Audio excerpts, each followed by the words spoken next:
Assalamualaikum warahmatullahi wabarakatuh. Waalaikumsalam warahmatullahi wabarakatuh. Bagaimana kabarnya hari ini anak-anak? Alhamdulillah. Baik. Bapak beri waktu sedikit untuk mengubah variasi tempat duduk kalian. Silakan membentuk setengah lingkaran di depan saya. Silakan.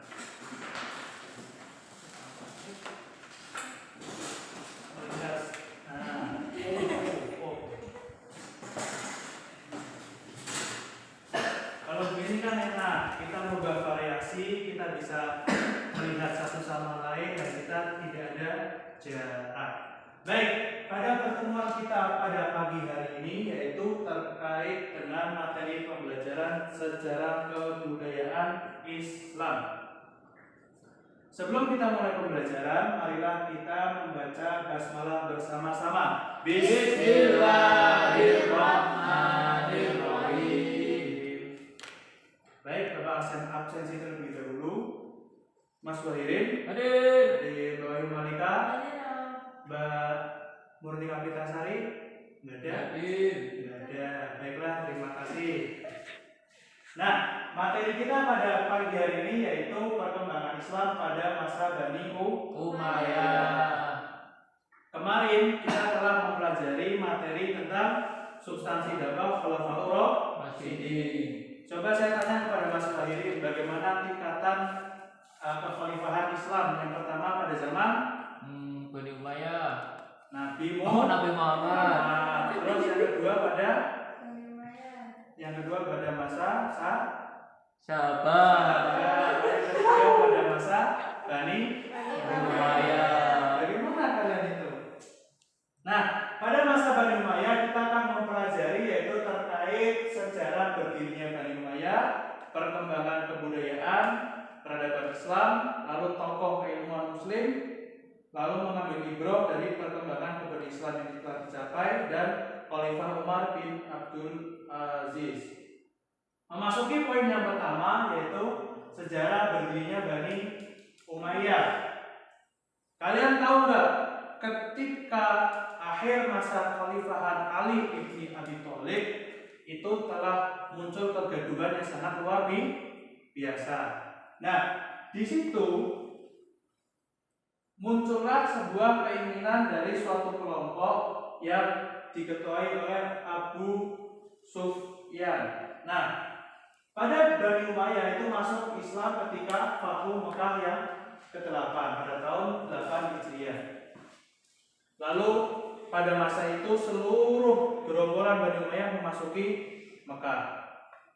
Nah, dalam perkembangan Islam, Bani Umayyah juga berperan penting dalam memberantas kaum murtad, terus berperan dalam penyebaran Islam, lalu Muawiyah diangkat sebagai gubernur di Syam.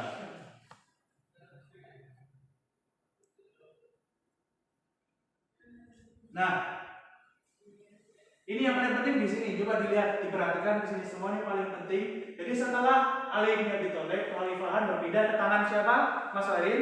Ke Hasan bin Ali. Hasan bin Ali, anaknya Ali bin Abi Thalib. Nah, kedudukan Muawiyah di Syam itu semakin kuat. Nah, oleh karena itu maka terjadilah pemberontakan dan perebutan kekuasaan yang mana berakhir pertempuran apa? Siffin. Nah, lalu dalam pertempuran ini memunculkan suatu kesepakatan bahwasanya Bani Umayyah itu bisa berkuasa selama 90 tahun. Di mana daerah kekuasaannya? Di Damaskus. Nah, ini beberapa deretan sultan atau pemimpin Bani Umayyah. Coba yang pertama siapa?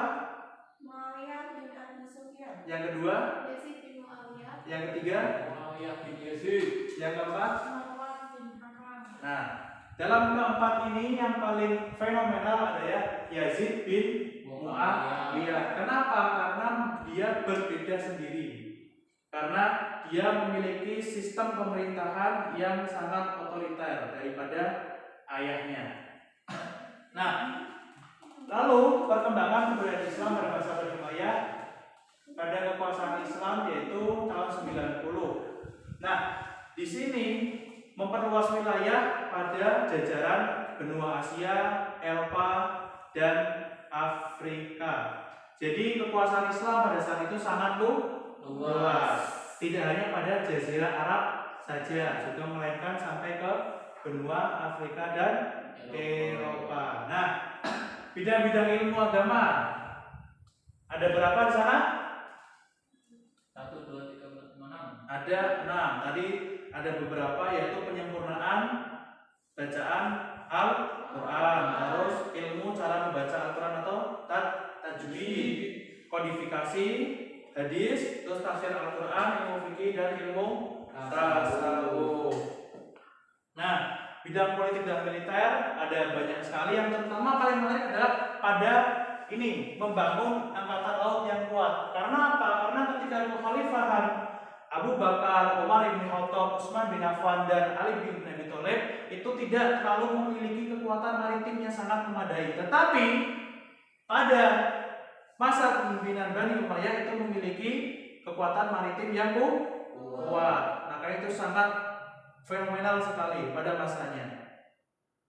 Nah, pada bidang ekonomi dan sosial yang paling menonjol adalah yaitu membangun pabrik-pabrik yang dapat menggerakkan pertumbuhan ekonomi. Kenapa demikian? Karena telah memasuki fase yang modern. Dulu ketika zaman Ali bin Thalib ada beberapa pabrik tapi tidak mengalami suatu perubahan yang sistematis. Nah, lalu pada bidang ilmu pengetahuan dan seni budaya ada banyak sekali. Ada Umar bin Abdul Aziz yang cinta terhadap ilmu pengetahuan, Khalifah Umar mendirikan pusat kajian ilmu, ada seni, filsafat, dan lain sebagainya. Nah, masih banyak lagi. Terus juga ilmu pengetahuan berkembang di sini, ada arsitektur, kedokteran, terus peternakan, kehewanan, dan lain sebagainya. Nah, yang terakhir adalah beberapa tokoh ilmu yang fenomenal. Ada Abu Hanifah. Abu Hanifah sebagai 4 imam mazhab yang paling terkenal. Lalu ada banyak sekali. Terus ada 7 dasar hukum Islam yang diberikan rujukan. Ada Al-Quran, hadis, fatwa para sahabat, ijma, qiyas, dan ihtisan. Tuh, masih banyak lagi. Nah,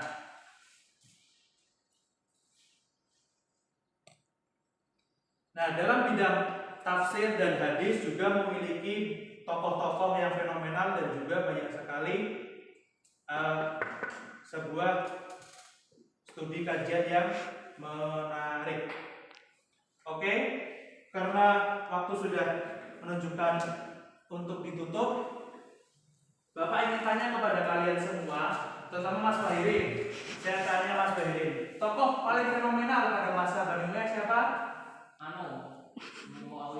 Muawiyah, Yazid bin Muawiyah. Kalau tokoh yang paling akhir yang fenomenal Umar bin Abdul Aziz. Gimana Mas Bahirin tidak perhatikan dari tadi?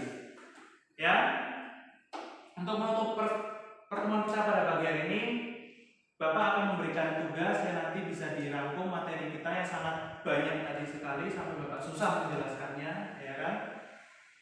Dan marilah kita tutup pertemuan kita dengan bacaan Alhamdulillah. Alhamdulillah.